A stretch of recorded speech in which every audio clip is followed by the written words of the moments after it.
Hello guys, welcome back to my video. ഞാൻ ഇന്ന് ഒരു വീഡിയോ കണ്ടിരുന്നു. അതിന് നമുക്ക് പ്രതികരിക്കാണ്ടിരിക്കാൻ നിവൃത്തിയില്ല. കാരണം ഒരു സഹോദരൻ്റെ ജീവനാണ് പോയിട്ടുള്ളത്.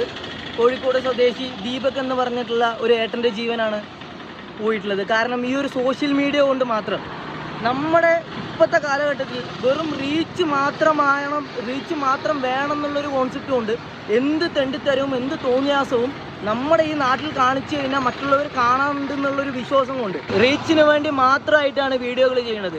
ഇപ്പോൾ ഇത് ആദ്യത്തെ വീഡിയോ ഒന്നല്ല, ഇതിനു മുമ്പും ബസ്സിൽ വെച്ചിട്ടുള്ള ഓരോ കാര്യങ്ങൾ വീഡിയോസായിട്ട് അപ്ലോഡ് ചെയ്തിട്ടുണ്ട്. അതും ഒരുപാട് റീച്ചുകൾ. ആൾക്കാരെന്താണെന്നറിയോ, പോസിറ്റീവായിട്ടുള്ള കാര്യങ്ങളൊന്നും ആൾക്കാർ കാണില്ല. ഈ നെഗറ്റീവ് എത്രത്തോളം നല്ല രീതിക്ക് റീച്ച് കിട്ടുന്നുണ്ട്. അപ്പോൾ ഇവർ വിചാരിക്കുന്നത് എന്താണ്, ഇങ്ങനത്തെ വീഡിയോകൾ ചെയ്ത് കഴിഞ്ഞാൽ എനിക്ക് പോപ്പുലർ ആകാൻ പറ്റും, എനിക്ക് ഇതേപോലെ ഇൻസ്റ്റാഗ്രാമിലൊക്കെ പോപ്പുലർ ആവാൻ പറ്റും എന്നുള്ളൊരു മെയിൻ സെറ്റാണ്.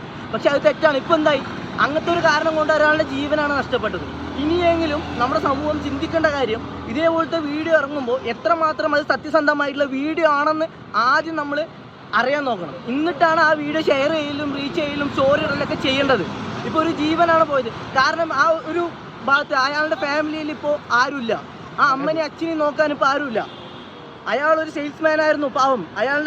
അയാളുടെ കൂട്ടുകാരന്മാരും എല്ലാവരും പറയണത് അയാളൊരു നല്ലൊരു മനുഷ്യനായിരുന്നു എന്നാണ്. ഒരു പാവത്തിൻ്റെ ജീവനാണ് പോയത്. ഇനിയും ഇതേപോലെ പല ജീവനും പോവാതിരിക്കട്ടെ എന്ന് പ്രാർത്ഥിച്ചുകൊണ്ട് നിർത്തുന്നു. നന്ദി, നമസ്കാരം.